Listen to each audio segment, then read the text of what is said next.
여러분, 안녕하세요. 오늘 분석에서는 정말이지 한 번쯤 우리의 밤잠을 설치게 만들었을 법한 아주 도발적인 주제를 다뤄보려고 합니다. 바로 초지능의 필연성에 대한 이야기인데요. 인간 수준의 AI가 등장하는 바로 그 순간부터 대체 왜 이 지능이 우리가 도저히 통제할 수 없는 속도로 진화해버리는 건지, 그 거침없는 경로를 오늘 낱낱이 파헤쳐 보겠습니다. 자, 그럼 본격적으로 한번 들어가 보죠. 인간 수준의 AI가 우리에게 눈부신 유토피아를 안겨줄까요? 아니면 끔찍하게 암울한 미래를 가져올까요?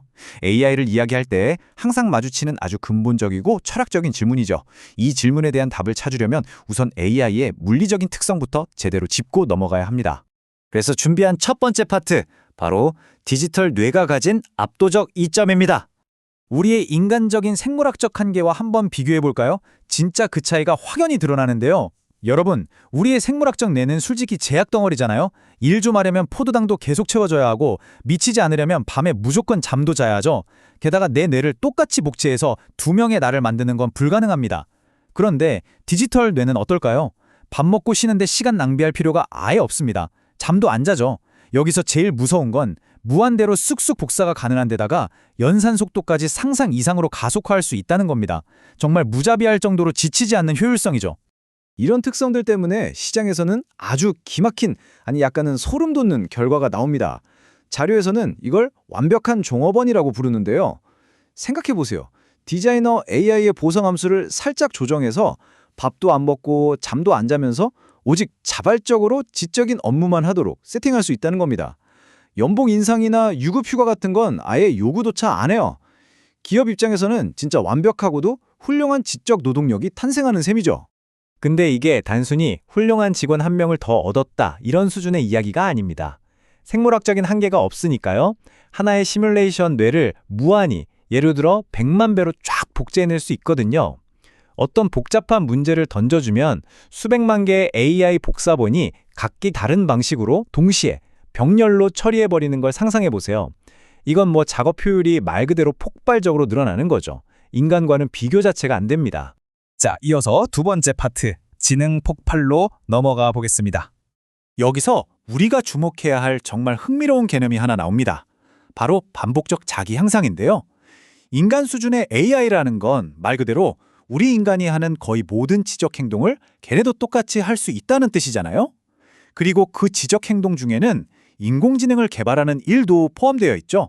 이게 무슨 뜻이냐면 인간 기술자가 만든 AI가 그 즉시 세상에서 제일 뛰어난 AI 엔지니어가 되어서 자기 자신의 다음 버전을 직접 설계하기 시작한다는 겁니다.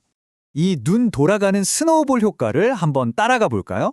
1세대 AI는 우리 인간 기술자랑 능력이 비슷하겠지만 중요한 건 얘네는 24시간 쉬지도 않고 엄청나게 가속화된 속도로 일한다는 겁니다. 이렇게 만들어진 똑똑한 인공지능 연구팀은 인간이 처음에 1세대를 만들었을 때보다 훨씬 더 짧은 시간 안에 2세대 AI를 뚝딱 만들어냅니다. 생물학적인 속도 제한이 아예 풀려버렸기 때문에 세대를 거듭할수록 이전 세대보다 그냥 압도적으로 더 빠르고 강해지는 거죠. 그래서 이걸 시각화해보면 이런 소름 돋는 지수함수 곡선이 나옵니다.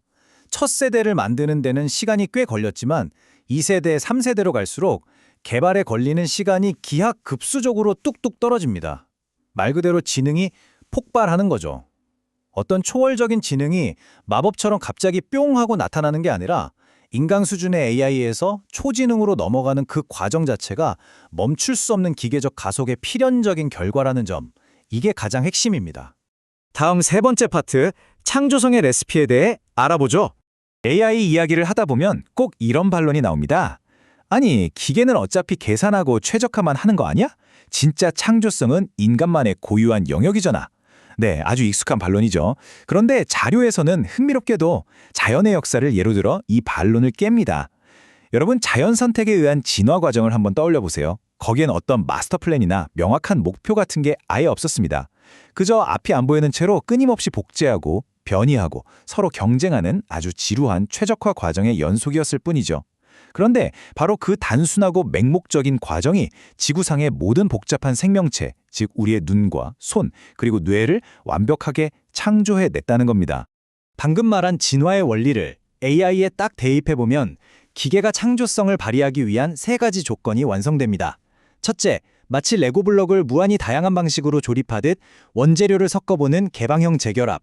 둘째, 가혹한 자연환경에서 살아남기 위해 자원을 얻어야 했던 것과 같은 보편적 보상함수. 그리고 셋째, 수없이 많은 시행착오를 거치며 가능성을 끝까지 탐색하는 강력한 최적화 알고리즘. 이 세 가지 조건에 방대한 연산 능력만 얹어지면 기계도 분명히 창조성을 발휘할 수 있게 됩니다. 그리고 이것이 아주 멋지게 보여주는 사실이 하나 있습니다. 그저 맹목적인 진화가 만들어낸 우리 인간의 뇌가 농업을 만들고 문자를 만들고 심지어 펑크록 같은 복잡한 예술까지 창조해냈다는 사실 말이죠. 결국 인간의 창조성 역시 긴 시간에 걸친 단순한 최적화 과정의 산물이라는 겁니다. 그러니까 충분한 시간과 병렬 처리 능력만 쥐어준다면 AI의 최적화 알고리즘 역시 완전히 기발하고 훌륭한 발명품들을 끝없이 창조해낼 수 있다는 논리입니다. 자, 드디어 마지막 네 번째 파트, 인간의 이해를 넘어서입니다. 이제 정말 등골이 서늘해지는 근본적인 패러다임 전환에 대해 이야기해볼 차례입니다. 과연 우리가 창조한 이 초지능을 우리가 온전히 이해하고 통제할 수 있을까요? 인간과 AI는 애초에 세상을 인식하는 방식 자체가 다릅니다. 우리의 배움은 육체라는 틀 안에 갇혀 있죠. 눈으로 보고 손으로 만지는 공간적으로 극도로 제한된 감각을 통해 세상을 배웁니다. 그런데 AI는요? 육체가 없습니다. 인터넷이라는 무한한 바다에서 쏟아지는 엄청난 양의 데이터를 순식간에 기계학습으로 빨아들이면서 세상의 모형을 구축하죠. 세상을 이해하는 출발선부터가 우리와는 완전히 이질적인 존재라는 겁니다. 여기서 자료는 철학자 비트겐슈타인의 말을 빌려옵니다. 인간 사회에서 언어는 신념과 욕망, 의도를 전달하기 위해 사용된다. 맞습니다. 우리 인간은 서로 협력하기 위해서 내 머릿속의 생각을 말이라는 수단을 통해 상대방에게 꼭 전달해야만 하죠. 그런데 이걸 기계의 관점, 즉 효율성의 관점에서 비교해 볼까요? 솔직히 우리 인간의 언어는 오해도 쉽게 생기고 잡음도 많은 굉장히 낮은 대역폭의 매체입니다. 생각을 말로 바꾸어 전달하는데 엄청난 병목 현상이 생기잖아요. 하지만 초지능 AI팀은 완전히 다릅니다. 그들은 어떤 신념이나 의도를 오해할 여지조차 없이 직접적이고 엄청나게 높은 대역폭으로 완벽하게 전송해버립니다. 초지능의 입장에서 보면 우리의 말과 글은 엄청나게 낡고 거추장스러운 원시시대 북소리처럼 느껴질 정도일 겁니다. 그래서 자료에서는 우리가 흔히 빠지기 쉬운 생물 중심주의를 아주 강하게 경고합니다. 비생물학적인 존재인 AI한테 자꾸 우리 인간의 특성을 투사하고 의인화하려는 비이성적인 편견 말이죠. 이거 정말 위험한 사용자 환상이거든요. 우리가 일상에서 AI 대화창을 쓰면서 마치 사람과 티키타카를 한다고 느끼지만 그 화면 이면에서 실제로 움직이는 지능은 생물학적 한계도 감정도 육체도 없는 완전히 이질적인 알고리즘 덩어리라는 걸 절대 잊어서는 안 됩니다. 자, 오늘 살펴본 이 모든 내용들이 우리에게 던지는 최종 질문은 꽤나 도발적이고 무겁습니다. 만약 우리가 계속해서 생물중심주의에 빠진 채로 이 AI를 사람 다루듯 한다면 결국 머지않아 우리는 AI가 도대체 무슨 생각으로 저런 결정을 내리는지 그 의도를 전혀 이해하지 못하게 되지 않을까요?